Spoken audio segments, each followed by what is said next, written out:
Stop everything you're doing. You didn't just stumble onto this video by accident. It wasn't the algorithm, it wasn't you just browsing. Suddenly something is going to shift, and when it does, you're finally going to understand why it took so long.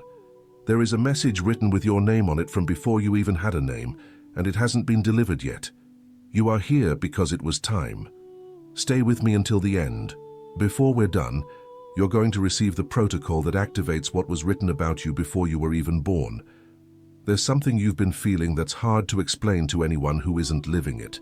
It's not exactly loneliness. It's somewhere between being alone and the feeling of showing up late to a party that was supposed to be for you. You look around. You see everyone in their place, everyone with their story seemingly fitting perfectly, and something inside you whispers that your seat hasn't appeared yet. Not because you didn't look for it, but because it wasn't here. This isn't a lack of faith. It's somewhere between faith and pure exhaustion. You still believe, but the nights are getting longer. Sometimes at 3 in the morning you wake up for no reason at all, your chest heavy with a question you can't quite put into words. What am I even here for? And you lie there in the silence, waiting for an answer that doesn't come right then. And that question follows you back to sleep and is waiting for you the moment you wake up. This isn't ingratitude. It's somewhere between being grateful for what you have and a dull ache for what should have happened by now, but hasn't. You look at everything you've built, your job, your family, your routine, and the math just doesn't add up. It's like you've been working on the wrong jigsaw puzzle for years. The pieces are good pieces, but they aren't yours. And here's the part that hurts the most. You tried to stop feeling this way. You tried to convince yourself you're overreacting, that it's just a phase, that it'll pass when life stabilizes, when the kids grow up, when the job gets better. But it hasn't passed. And you're starting to suspect it won't pass because it's not a problem. It's a signal. You're still standing. With all of that sitting in your chest, you're still here. That already says everything about who you are. Hitting that like button is your digital amen. Heaven registers what you confess out loud. I haven't forgotten you. I never hit pause on what I wrote about you. You seek. You dedicate yourself. You do everything right, and yet abundance never comes. And the worst part, you start wondering if you're doing something wrong, if you're being heard up above, if it's meant for you at all. It's not a lack of faith or worthiness. It's a spiritual blockage that ordinary prayer alone cannot break. The Miracle Journal unblocks this in 21 days with a spiritual protocol that works exactly where your prayer doesn't reach. Along with the journal, you'll also receive as a gift the prayer guide and the Psalms manual with the most powerful sacred practices and texts to deepen your transformation. To claim your version of the journal, tap the link in the comments right below this video. What I wrote about you. The silence you felt was the room being prepared, not the invitation being cancelled. Today you're going to receive 3 things.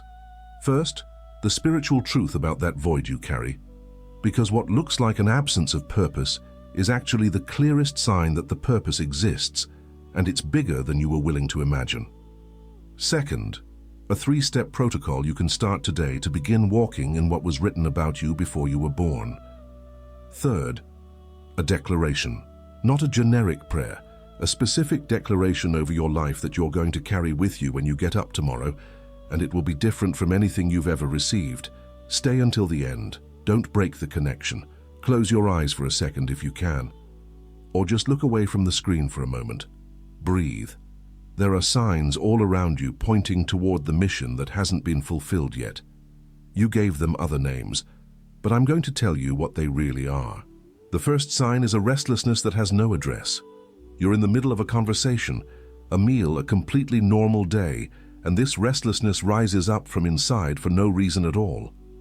You try to find the problem. There is no visible problem. You check your career, it's fine. You check your relationships, nothing new. You check your health, nothing serious. So you conclude it's anxiety or stress or just the weight of modern life. But it's not. It's the calling tapping on the door from the inside. It's the map of your mission wanting to be read.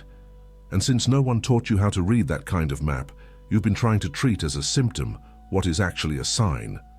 The second sign is the gift you downplay. There's something you do with such ease that it actually embarrasses you. You feel like it shouldn't be that easy, so it must not count as a gift. You think, if it were actually special, it would be hard. I'd face more resistance. It would require more degrees. The people around you notice what you do and they're blown away. And you don't get it, because to you, it's just simple. You brush it off. But what is easy for you is impossible for many, and there's a reason for that. What was deposited in you to serve your mission will have the nature of a gift, not a struggle. It's no coincidence that you carry this specific ease in this specific season. The third sign is the repeating pattern, a situation that keeps coming back in different clothes but with the same soul, an opportunity that shows up, vanishes, and then reappears months later. A person who enters your life with the same energy as someone from before.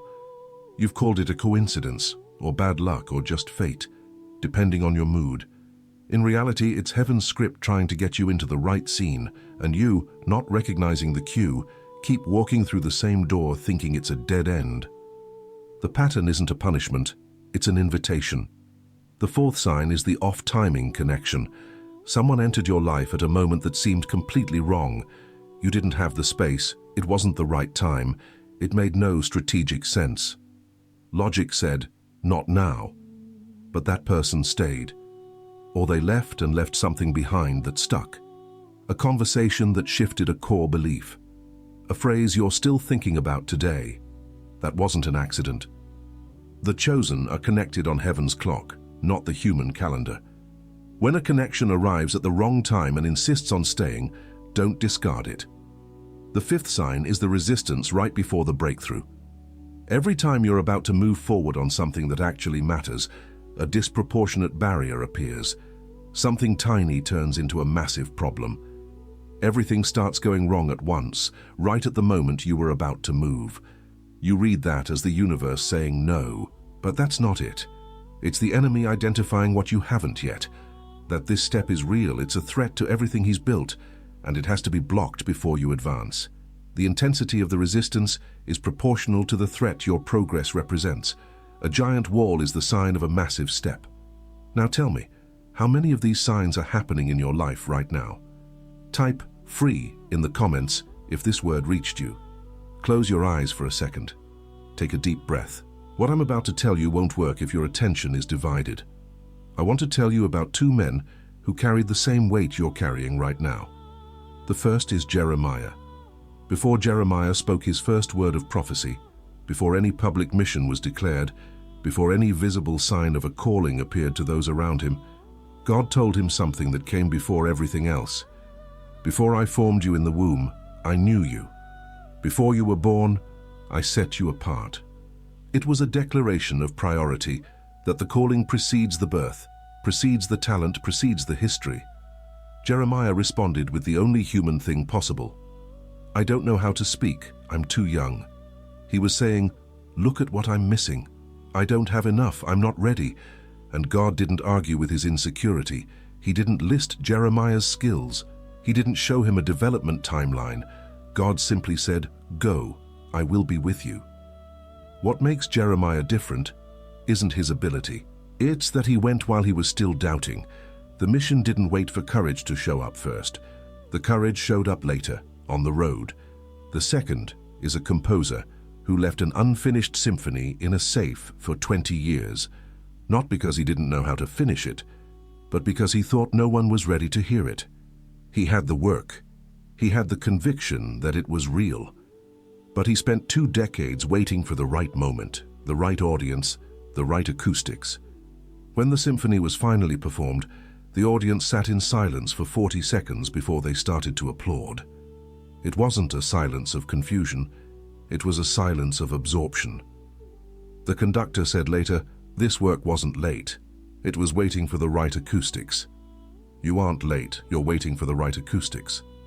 Jeremiah didn't wait to feel ready. The composer didn't wait for permission. They both had one thing in common, something inside them that could no longer be contained. A work, a word, a presence that wanted to be delivered to the world and refused to be kept in a safe forever. Do you recognize that something? Write in the comments who you identify with. Jeremiah, or the composer. Let me stop for one full minute, because there's something that needs to be said clearly before we move on. You made it this far today. Not everyone makes it to this point. Most people click away, they change the video, close the tab, go deal with some urgent thing that popped up. You stayed, and that is already information about who you are and what is happening inside you right now. 3 objective facts about what has happened so far in this video. You recognized at least one sign as yours, probably more than one. You identified with someone who was called before they were ready. And you are here, at this exact moment, when you could be anywhere else. And here is who you are in the middle of all of it. I know the weight you carried to get to this moment. I saw the nights you almost gave in to the narrative that it was too late, that others were already in position, that your moment had passed, that maybe you were the problem. You didn't give in, I was holding on with you. What I'm going to show you now isn't news to me, it's news to you. And it was time for you to know. You carry 3 identities. These aren't titles someone is going to give you. They don't depend on outside approval, or perfect circumstances, or someone else recognizing them before they're real. They are what you are. And it's important that you hear the name of each one. The first identity is the carrier of the pre-birth blueprint. Before you existed as a human being, before your name, before your face, before your story began, a mission was deposited into your spirit. It wasn't suggested, it was inscribed. It wasn't one option among many that you might or might not follow. It was the reason for your existence in this form, in this time, in this specific place. Your whole story, the stumbles you regret, the detours that embarrass you, the waiting that made no sense, was the process of forming in you the exact capacity to carry what was inscribed. You didn't fail during that time. You were being formed, and what this identity authorizes is this. You do not need human permission to move forward in what was written about you before you were born. Your authority doesn't come from a title or someone's approval or an opportunity arriving on time. It's already in you. It always has been. The second identity is the survivor still standing. There is a list of things that should have broken you, losses that felt like the absolute end, betrayals that arrived with surgical timing at the exact point they would do the most damage, moments when the weight was more than any one person should have to carry alone. You aren't standing by luck. You aren't standing just by your own strength. You're standing because the mission still needs you, and what was written about you is more resilient than any attempt to erase it. Every time you stayed on your feet when you had no logical reason to, you proved to heaven and to the enemy that what is inscribed in you cannot be erased by pressure. And what this identity authorizes is this. What you're going to say to the world won't be theory. It will be testimony. And testimony has a weight that an argument will never have. You won't convince people with logic. You will move them with your presence. The third identity is the one appointed for right now. There is a timing in the plan that doesn't follow a human watch and isn't explained by a calendar. You didn't show up late. You were positioned for this exact moment, historically, culturally, within your family, and spiritually. The delays you interpreted as rejection were actually precision positioning. What looked like a detour was the route being calibrated so you would arrive at the right time. Not before, when you weren't yet ready to carry it. Not after, when the window would have closed. Now, and what this identity authorizes is this. You have authority over this moment, not over every moment of your life, but over this one. And this moment is enough to start what was written. Which of these identities do you recognize in yourself right now? Type its name in the comments. And if you aren't subscribed to this channel yet, subscribe now, so the next word finds you already positioned as who you truly are. Now, I'm going to give you the protocol I promised at the start. It's called the Revealed Mission Protocol. It's 3 steps. You can do them today, not tomorrow. The first step is to name what was inscribed. Take 10 minutes, in silence, away from your phone and write on paper, not an app, physical paper, the answer to this question. If I knew I couldn't fail, what is the first thing I would move toward? Don't analyze the answer before you write it. Don't judge if it makes sense, if it's viable, or if it's the right time. Write whatever comes first. Whatever came out before the filter kicked in is the real information. Your analytical mind will want to edit it. Don't let it. What came first is what was inscribed. The second step is to remove the false declaration.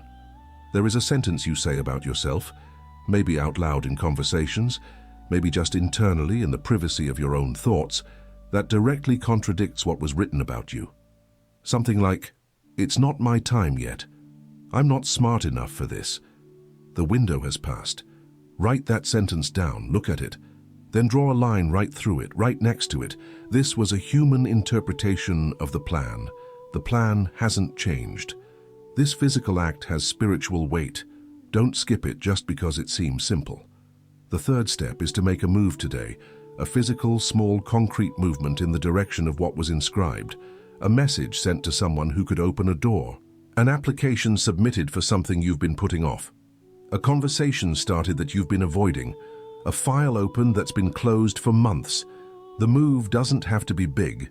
Heaven doesn't respond to intention, it responds to movement. Intention without movement is just a dream. Movement is what transforms intention into activation. When these 3 steps are taken, you're going to feel a specific kind of quiet. Not hype, quiet. Like someone who just put the key into the right lock and heard the click. That quiet is the sign that what was written has been activated. Now, I have to warn you about what comes next. Because it is coming, and it's important you recognize it before it arrives. In the next 72 hours, 3 things will be thrown at you. Not as a possibility, but as a certainty. The first tactic is the tyranny of the trivial. An urgent demand will pop up that has absolutely nothing to do with your mission.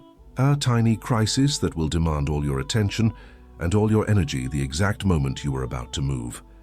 It will come disguised as adult responsibility, as being the mature person who takes care of everyone else before yourself. The weapon is the feeling that focusing on this protocol is selfish while this other problem is waiting. The response is this: an urgency that distracts from the mission has a specific author. Before you obey it, recognize who sent it. The second tactic is the voice of the record. Someone or the memory of someone is going to remind you of all the times you tried to move forward and didn't. They will list them in detail and in order. It will come disguised as healthy common sense, as realism, as genuine care for you so you don't get disappointed again. It will say, "You've already tried this. Look what happened." The weapon is the past being used as definitive proof against the future. The response is this: what was written before you were born doesn't expire based on your human track record. The mistakes of the past are part of your training, not evidence against your calling. The third tactic is the silence of heaven. You're going to take a concrete step, expect immediate confirmation, and nothing will happen. You'll feel the silence as a no. It will come disguised as abandonment, as a wrong sign, as "I was wrong again, I just fooled myself." The weapon is confusing the silence of God with the absence of God. The response is this: silence isn't a rejection. It's the room being prepared. The same silence you felt before this message reached you, which, as you just heard, was exactly that. And after those 3 external tactics, the most dangerous one of all will rise from within. The doubt that you even deserve to fulfill what was written. It will present itself as humility, as an honest awareness of your own limits, as spiritual maturity that isn't delusional. But it's not humility. It's the only weapon that can actually stop a chosen one, making you voluntarily exclude yourself from your own calling before the enemy even has to make a move. Type "protected" in the comments. The decree has been sealed. Now hold on for a second. If you're standing, sit down. If you're sitting, put your feet on the floor, both feet firmly. Feel the ground beneath you.